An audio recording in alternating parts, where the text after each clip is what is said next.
right, we're here at A1 Comics doing a little comm event. So, if you don't mind, who are we working with today? Frederick Allison Jr. Nice to meet you, Frederick. Okay, I'm doing all right. What you got going on right over here? Working on page 23 of a book called Princeless, which should be out probably before the end of the year. Definitely check out Hybrid Earth Noir. It's a detective, futuristic, I guess a Blade Runner type of story. Nice. Princeless I'm working on now, and actually Zombie Train, which I just finished for the attraction here in town. Okay. I just did their comic book kind of marketing adaptation. So. Nice. Okay. Ken O'Neill, and I'm the creator of Bexfa. This is him right here. He starts out trying to learn what his name is and what his role is in this world that he's in, which he comes to know as the Vast Land. And his powers are he can shapeshift, he can change colors, and the shield that he carries with him actually can absorb things, and he can either banish that to oblivion or he can turn it into alternate material on the other side. Well, let me ask you, it's always awesome seeing everyone kind of get started and kind of create their own characters. What were your biggest influences? Biggest influences, actually, I got into comics when I was around 11 years old.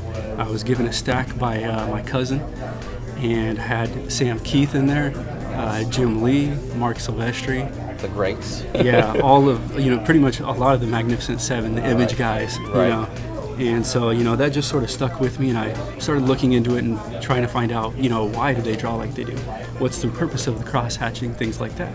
And find out it goes all the way back to Michelangelo and Leonardo da Vinci, and then, then you start getting a broader sense of what you're supposed to be using cross-hatching for. Nice. Because I think there was a lot of people that actually abused it during the 90s, obviously. They didn't really know what they were doing with it, or don't know that you're supposed to be fading black to white and things like that. Gotcha.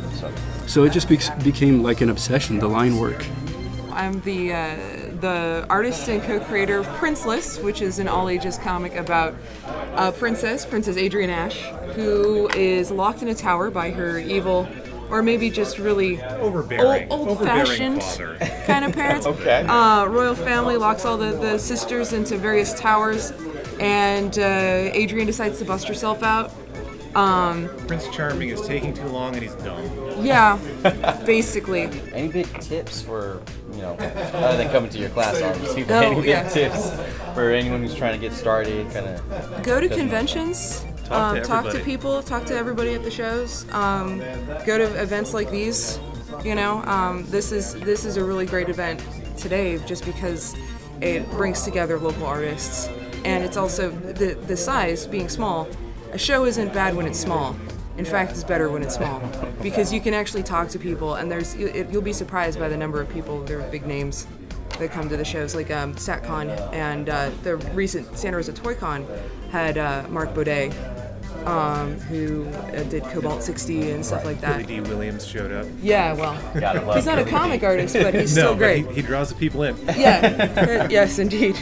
So you just have to keep doing it. You have to keep doing it regularly. It's going to make your work better if you keep working regularly, and it's going to give people more to look at when they do find you.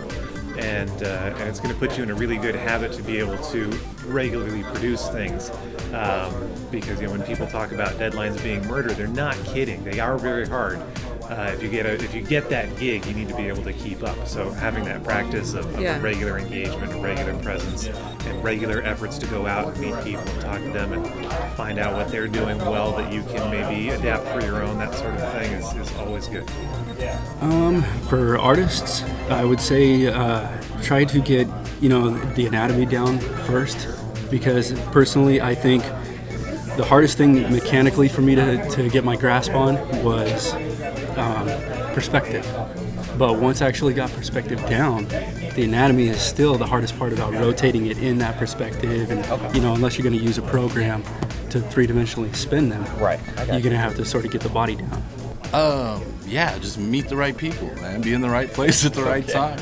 I think artistically, I would say learn how to scribble really well, learn how to trace really well. I know those are the two things they tell you shouldn't do. I'm telling you should learn how to scribble really well, learn how to trace, because that's about 90% of what I do.